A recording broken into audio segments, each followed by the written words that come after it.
Boa tarde. Hoje o nosso podcast, nossa conversa da Academia Brasileira de Medicina Militar, uma entidade sem fins lucrativos, de pessoa jurídica e que foi criada em 1941, em que congrega associados militares e civis. E estamos trazendo o palestrante, o professor André Marcelo de Soares. Eu, Manuel de Almeida Moreira, vou mediar a palestra, em que o tema é o desenvolvimento da ética no Ocidente. Então, eu convidaria o professor para introduzir a sua palestra. Uma boa tarde a todos. Bom, esse é um tema que é bastante tratado, né? Eu acho que nos últimos tempos temos tratado, não só no Brasil, mas em todo o mundo, temas relacionados à ética. Então, a ética é alguma coisa que faz parte da nossa vida cotidiana. E é bastante louvável esse empenho e esforço da Academia Brasileira de Medicina Militar trazer o tema à tona, porque como é um tema assim bastante universal, nós podemos tratá-lo de uma maneira simples e tentando introduzir a todos no mundo da ética com conceitos assim filosóficos, históricos, mostrando como é isso cotidianamente para todos nós. Professor, qual é a origem da ética? Bom, para ser bem objetivo, a ética surge na Grécia. É uma obra de grande importância na Grécia, do século V a.C., é a obra de Aristóteles, chamada de A Ética a Nicômaco. Na verdade, olhando bem para a ética, né, a ética tem, essa palavra nos remete a ethos, né, costume, e a ética ela tem uma relação direta com a cidade. É bom a gente lembrar sempre que a Grécia era um conjunto de cidades que a gente chama de cidades-estados.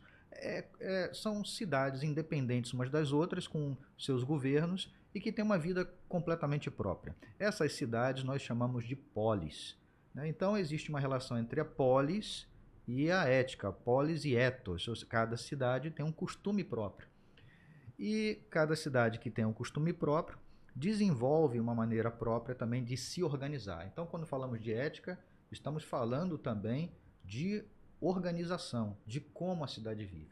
Essa cidade tem uma polis, né, uma vida, essa polis tem uma vida política que é estabelecida através de estamentos.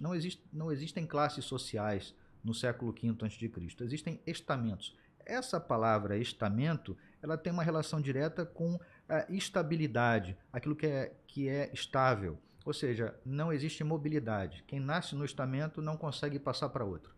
Basicamente, existem três estamentos. É o estamento dos bem-nascidos, onde estão os nobres e os filósofos, o estamento dos guerreiros, onde estão os militares, e o estamento dos comerciantes. Cada estamento desse deve desenvolver na vida da cidade, na polis, uma virtude própria. Os bem-nascidos deveriam desenvolver a virtude da prudência.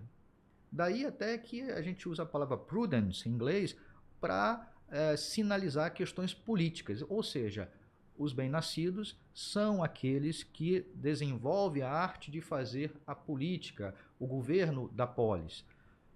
Os guerreiros, por sua vez, têm uma virtude própria que se chama coragem, fortaleza, né? Que em grego é Andreias. Ou seja, eles são aqueles que desenvolvem com melhor empenho aquilo que um grego daquela cidade precisa ser.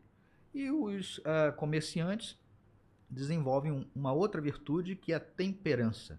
O que é a temperança? Não vender nem caro nem barato. Tudo é uma questão de equilíbrio. Então, a gente pode dizer que a ética na Grécia do século V a.C. apresenta ao cidadão de cada polis 4 virtudes. Aí talvez quem está me escutando se pergunte, você falou só 3, prudência, coragem ou fortaleza e a temperança. Bom, a quarta virtude não é virtude de estamento. A quarta virtude é virtude política, é virtude da cidade, que se chama justiça. O que é justiça? A justiça é o equilíbrio que deve haver entre os estamentos, que cada um faça o que é seu, faça o que é para você fazer. Então, que não queira um guerreiro fazer o lugar do comerciante, que não queira o comerciante assumir uma tarefa que é do guerreiro ou que é do bem-nascido. Cada um deve desenvolver na cidade a virtude para que as próximas gerações continuem a replicar essa virtude e que haja sempre equilíbrio. Então, justiça é isso, é um treinamento, é uma disciplina para desenvolver aquilo que você é chamado a desenvolver. Portanto, é uma vocação específica de cada pessoa. Eu acho que eu me estendi demais, mas essa é a origem da palavra, da ética, do que chamamos por ética. Então, o que entendemos, professor, é que a origem da ética é ocidental. A origem da ética é ocidental. Então, eu pergunto agora se existe uma forma de comportamento ético oriental. Bom, boa pergunta, excelente pergunta. Existe sim. Mas a gente pode entender que no mundo grego essa forma de ética ela está ligada à razão. A gente então começa a pensar que são os gregos que desenvolvem um conceito que nós conhecemos muito bem, que é o homem é um animal racional. Alguns vão achar que esse conceito ele é por demais filosófico e que esse conceito deve estar certamente no livro da Metafísica de Aristóteles. Na verdade, esse conceito vem da cosmologia. A cosmologia é a parte da filosofia que estuda a harmonia. A palavra cosmos significa harmonia. Então, é aquela parte que estuda como tudo existe no mundo em equilíbrio. E quando falamos que o homem é um animal racional, significa que ele está, digamos, num topo, ele está acima de todo o resto da criação, de todo o resto daquilo que existe no mundo. Portanto, a ética ela tem que ver com essa capacidade de pensar, a capacidade de estabelecer uma meta e atingir aquela meta, o objeto da meta, que é a virtude exercida na sociedade. Portanto, aqui tem uma origem específica. Ela é ocidental grega, porque tem uma relação direta com a racionalidade. Mas no Oriente, a gente pode relacionar o surgimento da ética, ou pelo menos propostas éticas, com a religião, com o sagrado. A ética não é alguma coisa que o homem desenvolve por ele ser racional, mas é alguma coisa que é entregue ao homem por uma divindade. Essa divindade, ela não necessariamente é monoteísta. Essa divindade não necessariamente ela é do complexo judaico-cristão. Mas ela é importante porque ela determina com força aquilo que deve ser feito na realidade. Isso é interessante se nós lembrarmos da obra de um autor importante chamado Rudolf Otto. Rudolf Otto escreveu uma obra importante na área de religião chamada Das Heiligler, o Sagrado. Ele desenvolve algumas características do sagrado. O sagrado é luminoso, é difícil de detectar, de definir. O sagrado ele é tremendum, ou seja, é porque há alguma coisa tremenda, ou seja, que se impõe. O sagrado é fascinians, ou seja, ele é fascinante. E por último ele vai dizer o sagrado é Augustus. Augustum, tem que ver com Augusto César. Ou seja, Augusto porque ele tem uma moralidade, ele tem uma retidão. E, portanto, pelo fato de ser reto, ele pode impor a retidão aos homens. Então, no Oriente, existe um conceito de ética, mas esse conceito advém não diretamente de uma forma racional, que não depende de um teísmo, mas depende exatamente da razão. No Oriente, isso será o contrário. Ela tem praticamente uma origem deísta, né? Depende da divindade. Nós falamos aí em moral do Augusto, e a gente ouve muito falar sobre moral. Qual a diferença entre moral e ética, até conceitual? Bom, moral e ética, ela, tecnicamente falando, não tem diferença, porque ética vem de ethos, e isso tem que ver com a palavra grega étike, dá origem à ética, né, em português. Significa costume.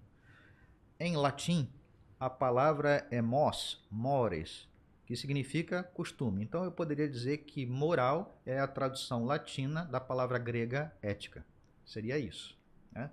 Então até aqui nós não temos uma diferença estabelecida além do ponto de vista, digamos, da língua, né? Então é isso. É claro que com o passar do tempo essa distinção vai ser feita. Né? Até filosófica. Filosoficamente, sim. Porque quando falamos de ética, a ética está ligada à polis. A polis é uma cidade pequena. E quando nós falamos de moral, mores, ela está ligada ao imperium, tem que ver com a constituição do Império Romano. O Império Romano não é uma cidade. Roma é uma cidade, mas o Império Romano é maior do que Roma. Então a gente está falando de alguma coisa que é muito grande. E a gente não está falando de uma unidade. A cidade-estado, ela é feita de uma unidade. Essa unidade, inclusive, é uma unidade etnográfica. Né? Mas quando a gente está falando de império, existe uma característica cultural do império que o faz diversificado. No Império Romano, haviam pessoas de origem etrusca, porque o império veio daí. No Império Romano havia uma parte na Palestina, na Síria, o império era grande. Portanto, culturas diferentes, mores, costumes diferentes, ou seja, uma variedade de morais. Os romanos não estavam preocupados com uma unidade moral, eles estavam preocupados com uma unidade administrativa, e por isso o império fez, digamos, favoreceu essa multiplicidade de costumes e, portanto, de morais. Hoje nós no mundo vivemos uma multiplicidade de morais. Isso, de alguma maneira, pode levar a uma dificuldade de estabelecer um consenso. O professor falou logo no início, fazendo parte de moral e ética, na polis, sobre a justiça. Então, qual o relacionamento ético e moral no direito? Bom, isso é interessante, porque nós temos primeiro a palavra ética, do grego, temos a palavra moral, em latim, e temos a palavra directum, também em latim. Directum, o que é reto, né? Daí vem também a palavra regra, regula, aquilo que regula, aquilo que está acima de todos e trata a todos igualmente. Então a regra é igual para todos. Isso é que torna o direito justo. Só que aqui nós temos uma questão interessante. O Cícero costumava fazer a seguinte definição para o direito. O direito é ars boni et aequi, é a arte do bom e do adequado. Olha só que coisa interessante. Porque essa definição parece muito mais com uma definição de moral do que propriamente de direito. Bem mais tarde, aí já no século XX, a gente vai encontrar um jurista austríaco chamado Hans Kelsen. E o Kelsen vai escrever uma obra chamada A Ilusão da Justiça. Ele é um positivista, então ele vai dizer o seguinte: o direito é para ser aplicado em regras, mas não necessariamente para ser justo. Ou seja, a justiça é uma questão filosófica. O jurídico é que é uma questão do direito. Então ele faz uma distinção entre o que é justo e o que é jurídico. E a gente poderia dizer o que é justo vai com a moral e o que é jurídico vai com o direito. Em outras palavras, eu poderia fazer a seguinte, talvez, conclusão aqui sobre as palavras. A ética, com o passar dos anos, ela vai ser uma área da filosofia que estuda a moral. Por exemplo, a gente pega a medicina. Falamos medicina, mas o que é medicina? São as partes da medicina. Então a filosofia também tem partes. Uma das partes da filosofia é a ética. E o que a ética estuda? A ética estuda a moral. Ou seja, então o objeto da ética é a moral. A ética é aquela área de conhecimento que estuda a moral. E a moral, que é um conjunto de costumes que varia no tempo e no espaço. Ou seja, uma coisa pode ser moral aqui e não ser moral aqui. Ela pode ser moral hoje e não ser moral amanhã. Portanto, existe uma evolução moral. Essa evolução moral não significa que as virtudes morais que os gregos pensavam, elas modificam, mas elas podem ser relidas à luz da cultura. E o direito? Bom, o direito ele faz diferente da moral, porque a moral exige de nós uma adesão interna. Vou dar um exemplo. Eu quero entrar num grupo de pessoas, fazer parte de um grupo de pessoas que usa a cor verde. Então eu só vou usar verde porque existe um dispositivo, um acordo entre essas pessoas de só usar roupas verdes. Bom, eu não sou obrigado a usar roupas verdes, mas a partir do momento que eu entrei naquele grupo, eu aderi livremente. Então a moral pede uma adesão interna e livre. Agora, eu posso sair daquele grupo? Posso sair e usar roupas comuns, ou entrar num grupo que só usa roupas azuis. Também posso fazer isso. Eu vou ter alguma sanção? Não. Aquele grupo que usa roupa verde vai ficar chateado comigo porque vou usar roupas azuis. Mas nada além disso. Agora, e o direito? O direito, ele me obriga por coerção externa. Querendo ou não querendo, eu sou obrigado a fazer. Isso é interessante porque o direito se impõe a nós. Mas a pergunta é, qual é o dispositivo que o direito utiliza para se impor? E a resposta é o Estado.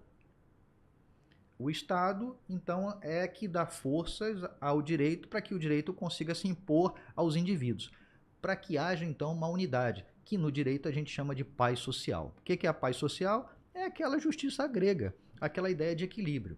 Todos podem ter liberdade? Sim, desde que essa liberdade ela não invada a liberdade alheia e não transgrida a lei da liberdade no sentido mais amplo da palavra.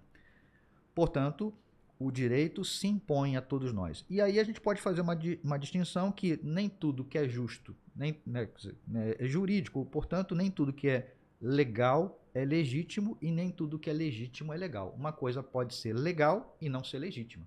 Ela pode ser legal no sentido jurídico, mas pode não ter força de moralidade. Ela pode ser imoral, inclusive.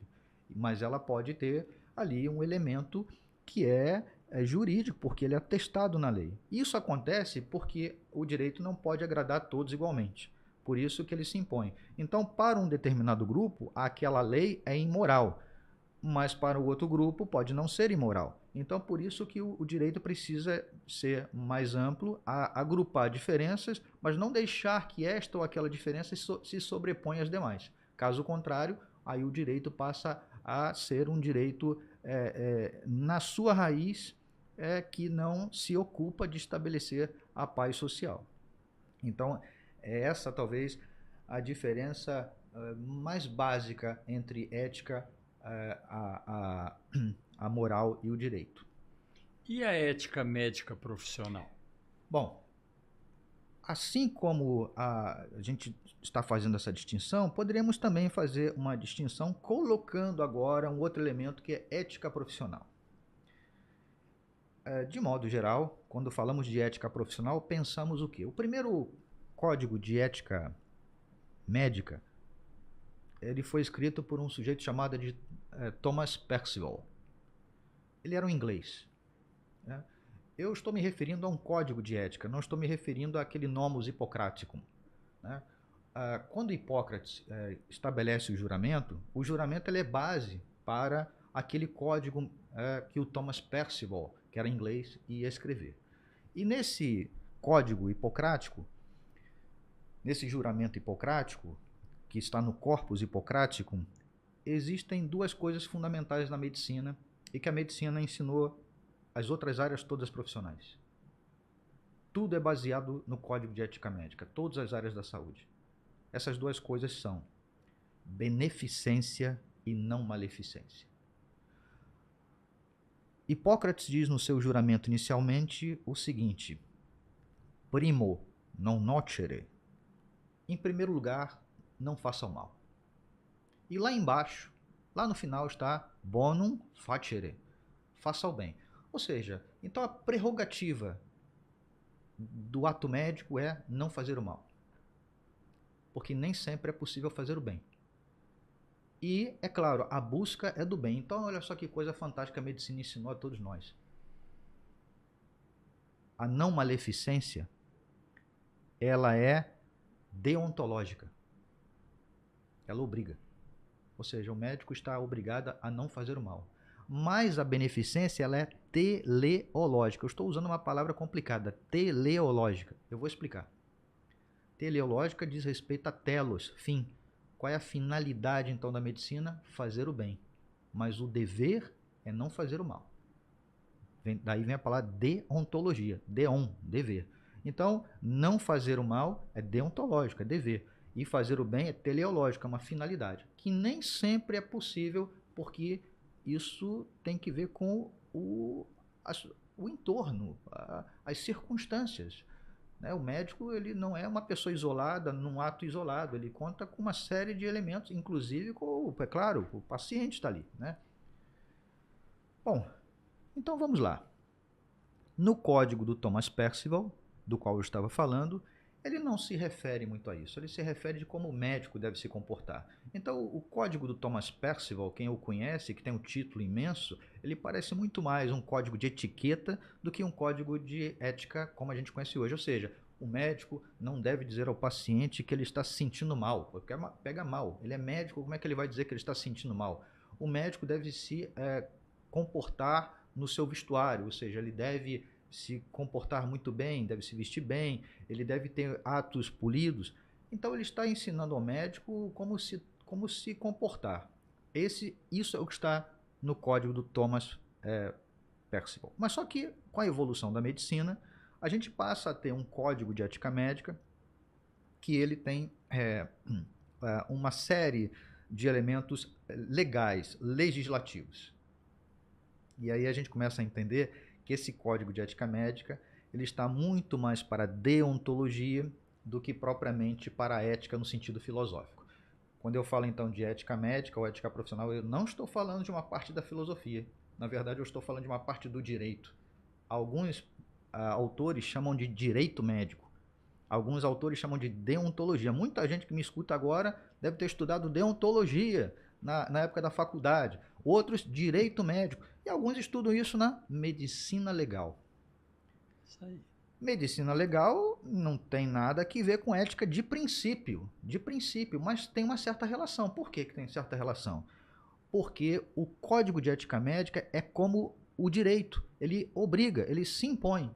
Ou seja, é claro que todo mundo é médico ou não é médico por uma questão interna, ou seja, eu quis ser médico, eu aderi livremente.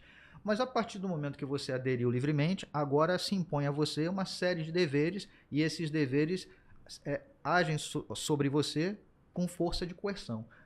Bom, mas ele se apoia em quê para me obrigar? Assim como o direito se apoia no Estado, o Código de Ética Médica se apoia no Conselho Federal e nos Conselhos Estaduais de Medicina. Ou seja, eu vou fazer aqui um jogo aqui. O Estado, quer dizer, o direito está para o Estado, assim como o Código de Ética Médica está para o Conselho Profissional, Federal ou Estadual de Ética. Então, por isso a gente tem que encarar o Código de Ética Médica e todos os códigos profissionais da área de saúde e de outros profissionais fora da área de saúde como alguma coisa que se impõe a nós com força de lei. Ele me obriga, eu não posso escolher, isso eu não vou querer fazer, eu não vou querer andar de camisas azuis ou de camisa verdes, como é o caso da moral. Aqui, uma vez estando dentro, você é obrigado a seguir aqueles parâmetros que a medicina apresenta como forma normativa, nesse sentido. Então a gente pode dizer que o Código de Ética Médica, assim como outros, mistura dois elementos, um elemento moral e um elemento legal. Ele não é só moral e ele não é só legal. Então ele inclui essas duas boas e grandes possibilidades. E há uma diferença entre a ética teórica e a aplicada? Bom, essa diferença entre ética teórica e aplicada, ela surge na medida em que a ética teórica é aquela ética filosófica, aquela ética que a gente chama de fundamental, que trata sobre virtudes, que trata sobre vícios, trata sobre qualidades e defeitos. Essa é uma ética que a gente chama de teórica porque ela pensa a virtude de modo geral, mas sem se ocupar do que é concreto. Por isso que a gente precisa sempre trabalhar a ética a partir de elementos consistentes, que levam em consideração questões antropológicas e questões sociológicas, né? Para que a gente possa entender por que sociologicamente, antropologicamente e etnograficamente alguns povos se comportam de uma maneira. Né? Então, alguns povos se comportam de uma maneira muito específica. Tem um exemplo que eu posso dar. Povos nômades, como os pigmeus, eles têm uma característica muito interessante. Então, eles caminham porque são nômades, e quando alguém fica doente, é muito comum que os outros deixem água e comida, e todos os bens que ele tem levam juntos, e deixa a pessoa com água e comida. A gente poderia dizer que isso é um absurdo. Como é que você abandona uma pessoa para trás com água e comida e leva o que é dela? Bom, a gente pode dizer isso porque a gente está num contexto ético diferente desse, num contexto moral, desculpe, diferente desse. Então, nós sempre julgamos aquela condição a partir de um lugar moral, que é o nosso. Então, do meu lugar moral, aquilo parece não ser correto. E é verdade, não é. Mas só que para fazer esse julgamento, nós precisamos estar inseridos num contexto moral próprio. Portanto, levando em consideração a cultura, o homem e a mulher daquele lugar e a sociedade daquele lugar, como é que ela se estabelece.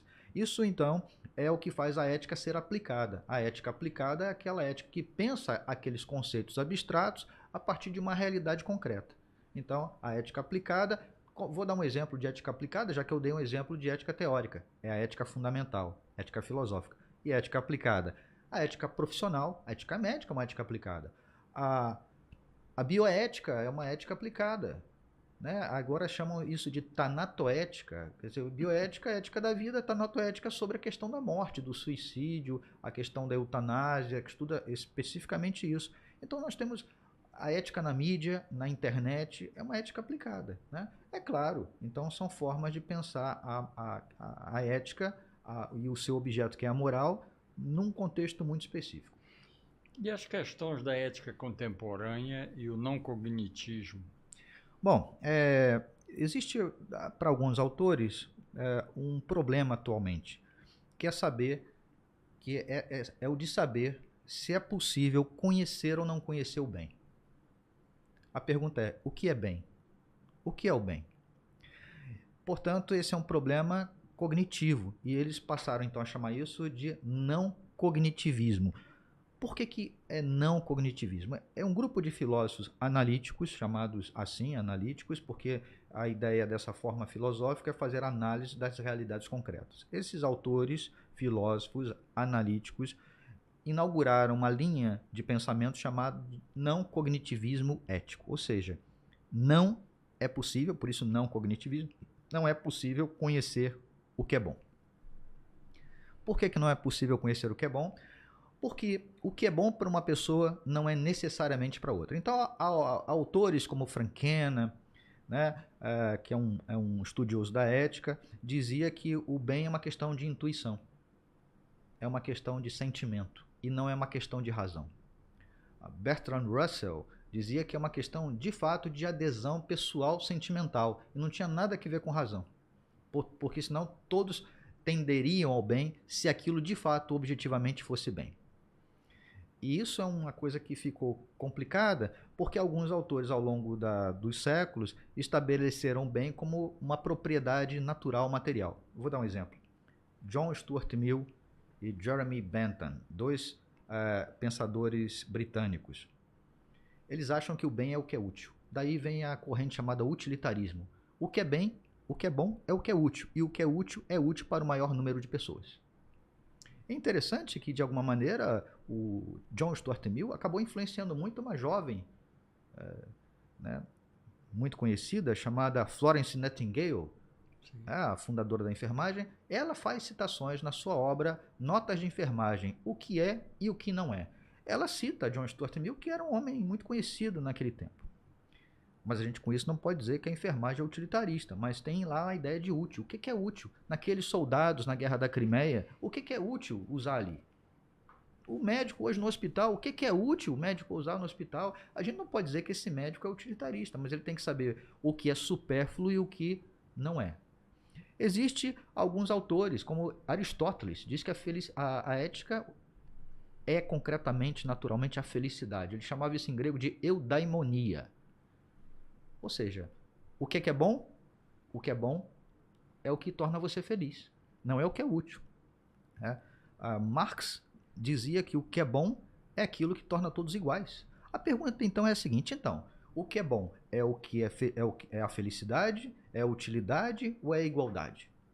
Esses autores tentaram localizar nessas características propriedades morais. Então, é claro, a gente poderia inaugurar aqui tantas outras, mas esses autores ingleses chamados analíticos dizem que por isso mesmo, por essa quantidade de características naturais que se apresenta, é que não se pode de fato definir o que é bom. É por isso que essa linha chamada não cognitivismo pode ser interessante, mas ela pode ser preocupante para nós. Porque se a gente não pode conhecer o bem, significa que então nós não podemos ser bons. Então a gente tem que tomar um cuidado, porque essa linha pode sugerir para nós um relativismo moral. O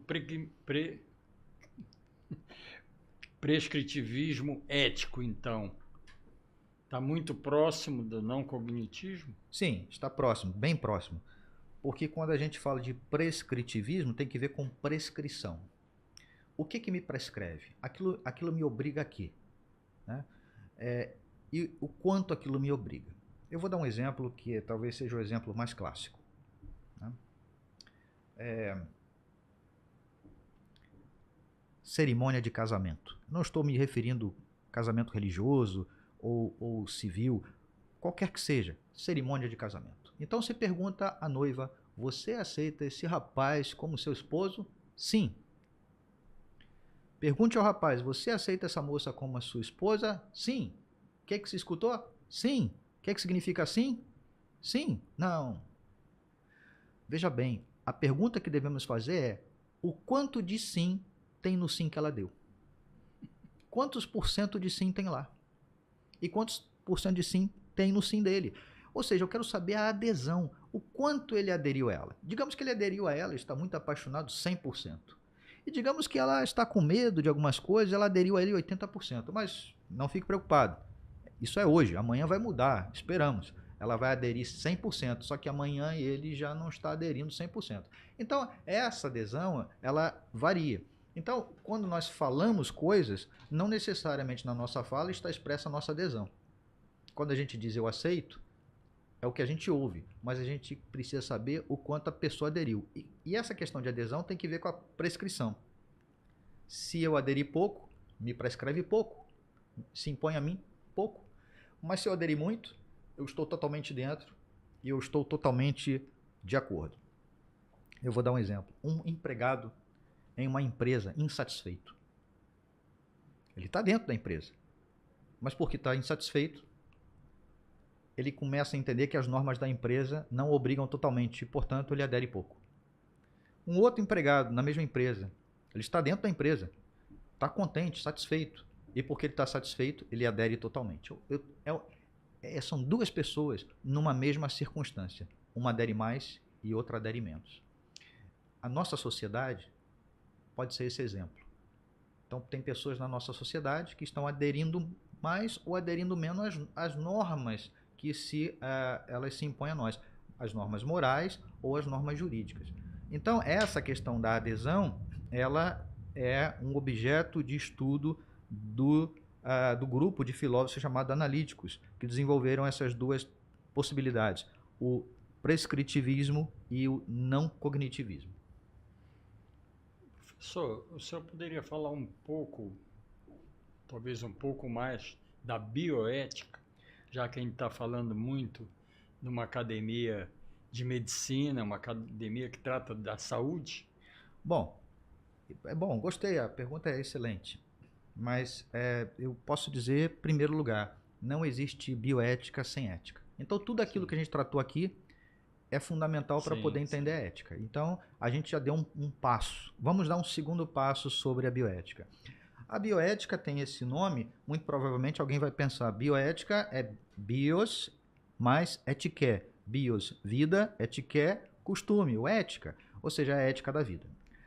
É verdade, mas eu poderia dizer, brincando, que não existe ética para morto, só existe ética para vivo. Então toda ética é ética da vida.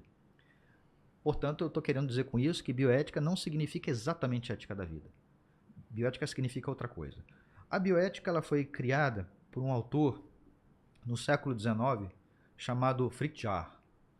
Jarr era um teólogo luterano, um alemão, e ele escreve um livrinho que ficou desaparecido. Esse livro desapareceu. Era um livro sobre a relação entre a natureza e o homem. Bem ecológico. Só que o Jarr ficou desaparecido. E muito mais tarde, na década de 70, nos Estados Unidos, um homem chamado Van Rensselaer Potter, ele resolveu escrever um artigo que tinha esse título, Bioética, Ciência da Sobrevivência. Era um artigo. E nesse artigo ele falava sobre o desequilíbrio que o homem criou no mundo. Ou seja, a presença do homem desequilibra às vezes o mundo. Mas ele vai falar e vai chamar atenção nesse artigo para uma coisa importante, que existem duas culturas que são incapazes de dialogar. No ano seguinte, 1971, ele escreve o livro Bioética, Ponte para o Futuro. Esse livro todo mundo conhece. E nesse livro ele nomeia que culturas são essas incapazes de dialogar.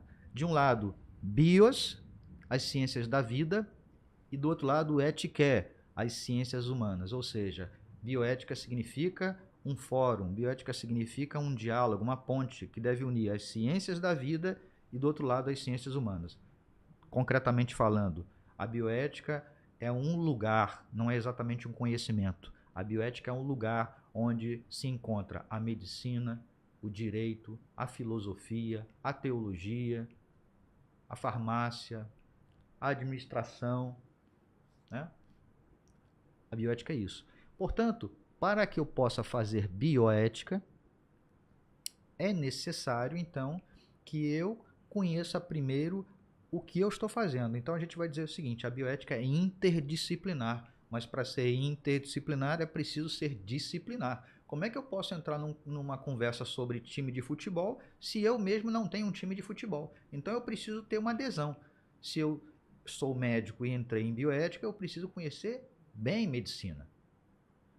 Porque aí eu posso entender um problema que não é um problema médico, é um problema que vai além do problema médico. Por exemplo, um problema da administração hospitalar. Um problema de administração hospitalar não é só um problema médico, é um problema que envolve a medicina, que envolve a administração, envolve a economia da saúde, envolve uma série, até a arquitetura hospitalar, envolve uma série de questões que são muito importantes. Se um prédio foi feito de um jeito ou de outro, ele pode facilitar ou não facilitar a acessibilidade. E ele pode causar com isso alguns problemas, tanto do ponto de vista jurídico, porque ele pode acabar provocando um acidente, e são processos jurídicos sobre o hospital. Então a bioética trata dessa multiplicidade. Então a bioética é exatamente isso. A bioética é um diálogo entre as ciências da vida e as ciências humanas. E esse diálogo ele se dá na medida em que se pode conhecer não só o estudo da ética, mas também o estudo que cada um deve fazer da área que milita. Portanto, deve envolver a ética, de modo geral, a ética filosófica, ou chamada ética teórica, deve envolver a ética aplicada, a ética que está na minha área de conhecimento, se sou médico, se sou advogado, se sou filósofo, se sou administrador, e deve envolver, evidentemente, o conhecimento do direito. Né? Então, deve juntar esses três elementos, ética geral, né, fundamental, ética profissional e direito. Bom, como eu dizia, isso foi criado por Fritz Jarr e o Potter redescobriu. Né?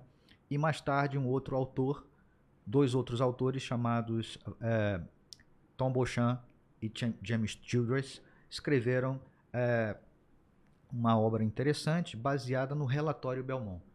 A bioética, basicamente surge daí. A bioética que nós conhecemos não é exatamente a do Potter, mas é a bioética do relatório Belmont, é a bioética do Van Rensselaer Potter, do Tom Beauchamp e do James Childress, que eles escrevem um livro chamado Princípios da Ética Biomédica.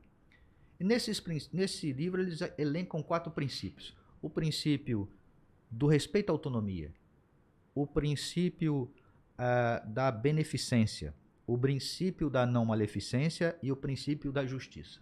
Esses são os 4 princípios pilares da bioética. Eu já falei aqui que o princípio da beneficência e da não maleficência, eles vêm da medicina. Mas esses 2 princípios que estão nas extremidades, o princípio do respeito à autonomia e o princípio da justiça, eles vieram da filosofia. Esse primeiro da autonomia, ele vem de um filósofo alemão chamado Immanuel Kant. O que é autonomia? A autonomia é poder agir de acordo com a razão.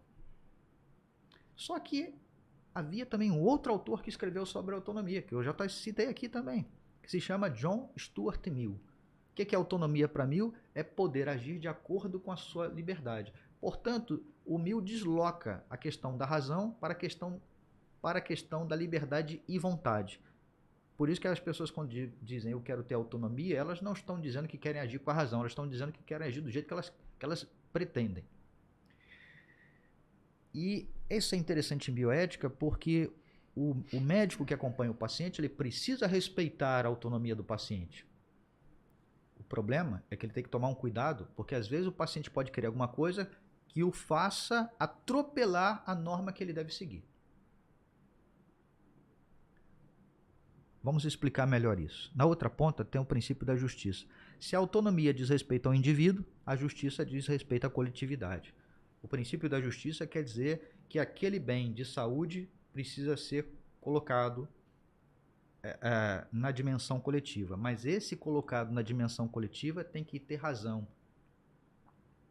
Por exemplo, eu tenho 4 pessoas precisando, estão internadas. Então eu dou um comprimido para cada um, porque eu tenho 4 comprimidos, são 4 pessoas, um para cada um. A pergunta é, fui justo? Não se sabe. Porque pode ser que uma esteja precisando mais, então precisava de 2. E pode ser que uma que esteja ali, está ali, mas não está precisando de comprimido, então não precisa de nenhum. Então, conclusão, eu gastei um comprimido com alguém que não precisava e deixei de atender justamente alguém que precisava de 2. Então, a justiça precisa contabilizar o que é necessário naquele momento. Não é justiça no sentido de um igualitarismo, né? É um democratismo que não leva em consideração as questões mais fundamentais sobre a necessidade real das pessoas. Daí é dessa distinção, né? de igualitarismo e igualdade, que a gente vai chamar em bioética de equidade. A justiça em bioética é uma equidade, ela tem que ver com as proporções. Bom, só para terminar então, essa minha definição, então a bioética tem 4 princípios, e a gente classifica eles assim. 2 princípios de ordem teleológica e 2 princípios de ordem deontológica. Eu já usei essas palavras, mas vamos lá. Existem 2 princípios que eles são de ordem teleológica, são de finalidade. Quais são eles? O princípio do respeito à autonomia e o princípio da beneficência, ou seja, a finalidade do profissional de saúde, é respeitar a autonomia do paciente e é fazer o bem. A finalidade, mas nem sempre ela pode ser alcançada. Por exemplo, um paciente pede a você que você administre nele uma droga que ela não é legal. Então, você não tem obrigação de respeitar, né, essa vontade, essa autonomia. É um bem para a pessoa? Ela acha que é, mas você, por conta do seu zelo profissional, né, do seu juramento, você não administrará. Por outro lado, existem 2 princípios que são deontológicos, obrigam. Quais são? A não maleficência e a justiça, ou seja, o profissional de saúde está obrigado a não fazer o mal e a ser justo. E às vezes, então, tentando agradar o paciente em sua autonomia, você descumpre uma regra deontológica que você deveria seguir. Então é isso. Nós estamos quase chegando, professor André, no nosso término do podcast, mas eu ainda tenho uma dificuldade até de entender. Se ouve muito falar na falta de ética e de moral, o que é que tem sido feito ou é possível retornar a uma ética substantiva? Essa é uma questão talvez do nosso tempo e muito importante, né? Certamente será uma questão de todos os tempos. A gente pode pensar numa ética substantiva, é aquilo que é substancial, é aquilo que é essencial e, portanto, é aquilo que demonstrará digamos, o bom caminho, né? O objetivo que todos devem percorrer e devem alcançar. O problema é que todos nós fazemos um esforço muito grande para chegar a uma ética substantiva, a uma ética que tenha valores que sejam valores universais, valores para toda a humanidade. Mas como a humanidade é tão fracionada, é tão diversa pela cultura, pela forma do pensar, então a gente tem uma grande dificuldade de chegar a isso. Mas digamos assim, é uma busca incessante dos homens e das mulheres chegar à construção de uma ética substantiva, daquilo que realmente é fundamental. A pergunta que eu faço, que todo mundo faz, o que é realmente fundamental? O que realmente eu tenho que fazer na minha vida? O que realmente eu tenho que fazer para ser bom? Essa é uma pergunta que nós fazemos, que às vezes as pessoas dizem, eu faço todas as coisas boas e me dou mal. O que realmente é bom? Essa é uma busca que eu vou dizer, essa não é uma busca ética, essa é uma busca ontológica, ou seja, uma busca da essência das pessoas. Nós procuramos sempre fazer o bem. Agora, na procura do bem, na busca do bem, muito provavelmente a gente vai fazer coisas que não são boas. Então, talvez a gente não tenha uma solução para dar, né? Porque em casos diversos a gente pode dar opiniões diversas, e casos parecidos a gente pode dar opiniões diferentes. Olha só que coisa engraçada. Eu vou dar um exemplo aqui, talvez para finalizar tudo isso, e isso pode nos ajudar. De modo geral, os professores na sala de aula gostam de contar histórias. Professores de ética gostam de contar histórias. Então eu conto uma história que muito provavelmente muita gente que está me ouvindo já deve ter ouvido. Vamos fazer uma hipótese. Vamos supor que você está num vagão, num trem, desculpe. Está dirigindo um trem com muitos vagões. E esse trem que você está sendo o condutor, o maquinista, ele perdeu tudo. Ele perdeu os faróis, ele perdeu aquela sineta, não faz mais barulho algum, ele perdeu tudo. E lá na frente dos trilhos tem 5 pessoas trabalhando. Elas estão com fone de ouvido, anti-ruído, elas estão de costas para você e ela não consegue ver que está vendo um trilho. Nos trilhos o trem. Não está conseguindo ver. Elas não estão sentindo sequer a vibração do trem. Bom, você vai matar aquelas pessoas. Só que você percebe que tem uma tangente. Você pode virar. E a única coisa que esse trem está conseguindo fazer é fazer uma curva. Então você tem uma alavanca, você puxa e ele faz uma curva à direita. Ou você vai adiante, ou você vira. Só que quando você olha à direita, tem uma pessoa, um trabalhador, nas mesmas condições, trabalhando nos trilhos. Ele está de costas, com fone de ouvido. A pergunta é, então, você atropela 5 ou você atropela 1? Os meus alunos, de modo geral, respondem para mim, professor, é melhor matar 1 do que matar 5. Então eles usam uma regra que é a chamada do mal menor. E eu gosto depois de brincar com eles, dando um outro exemplo. Você está num trem, é o mesmo trem, com as mesmas condições, 5 trabalhadores adiante, e depois tem uma tangente à direita, e você vê que nessa tangente, nesses trilhos, está passando por ele com fone de ouvido, escutando música, alegremente indo para o supermercado, sua mãe. E ela deixou cair alguma coisa nos trilhos e está procurando. Então, você segue adiante, mata 5 ou vira à direita e mata sua mãe? E aí os meus alunos respondem, professor, eu não mataria minha mãe. Bom, é a mesma situação. Só que por que você mudou de resposta? Porque entrou um elemento que é o elemento afetivo. Quando a gente trabalha com ética, sobretudo médicos, a gente tem sempre que considerar que este elemento ele é importante. A gente não está analisando robô, a gente está analisando pessoas. E essas pessoas têm uma relação com outras pessoas que vai se modificando ao longo da história. Olha só, para encerrar mesmo, a última historinha. Você tem um trem que está nos trilhos. Você não é mais o maquinista. Esse trem perdeu completamente a direção, perdeu tudo. Não tem nem mais tangente, mas tem 5 trabalhadores trabalhando ali e tem uma ponte sobre os trilhos. Você está justamente nessa ponte sobre os trilhos. E o trem está em alta velocidade. Você não consegue gritar para o motorista, para o maquinista, você não consegue gritar para os trabalhadores porque estão com fone de ouvido, você não consegue fazer nada. Você está vendo diante de você a possibilidade daquele trem atropelar, matar 5 pessoas. Mas de repente, naquela ponte, chega uma pessoa. Essa pessoa é muito alta e muito forte. E você olha para ela, olha para os trilhos, olha para ela, olha para os trilhos e pensa, se eu empurrar ela, ela cai sobre os trilhos e impede que o trem atropele os 5, porque eles vão se assustar, vão sair e o trem terá atropelado uma única pessoa e eu terei salvado 5 pessoas. E eu sempre pergunto aos alunos, então, você empurra essa pessoa lá embaixo ou não? E as pessoas respondem para mim, claro que não, professor. Eu falei, sim, mas vocês decidiram que iam virar a tangente à direita e atropelar uma e agora não querem, né, derrubar uma. E elas não sabem explicar. E eu gosto de lembrar de uma vez, acho que houve uma entrevista com um lutador, ele inventou uma luta chamada Full Contact. Era uma luta de Kung Fu, Full Contact. E essa repórter perguntou para ele, por que Full Contact é mais perigoso do que Kung Fu? Kung Fu é uma luta perigosa, né?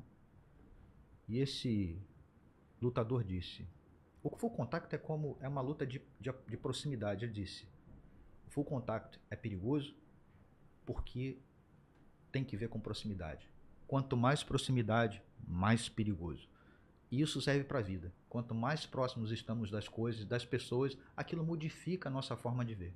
Então, quando você está longe, aquele é o outro. Quando você está perto, aquilo já ganhou familiaridade. Então, a gente precisa sempre entender e analisar as questões médicas, as questões da saúde, a partir dessa perspectiva de pessoas humanas.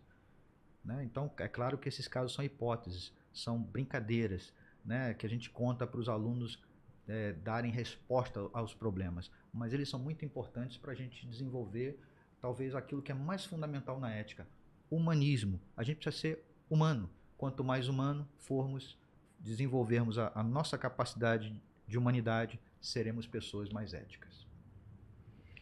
Professor, essas historinhas aí contribuíram bastante nessa bioética, né? Na ética, na moral, uma reflexão realmente. O médico lida no seu dia a dia em que ele tem que discernir como ele vai agir, né? Muitas das vezes o paciente diz na porta do centro cirúrgico que não quer ser operado porque ele vai morrer. Eu imediatamente encerro ali e não operava esse paciente. Se não tivesse um risco iminente de vida, ele voltaria à enfermaria, ia refletir pelo que ele está dizendo e eu convencê-lo que seria um bem que nós estaríamos fazendo e que o risco são inerentes a qualquer tipo de cirurgia. Até para atravessar uma rua, a gente tem que olhar para o lado, senão pode vir um trem, um carro. Então,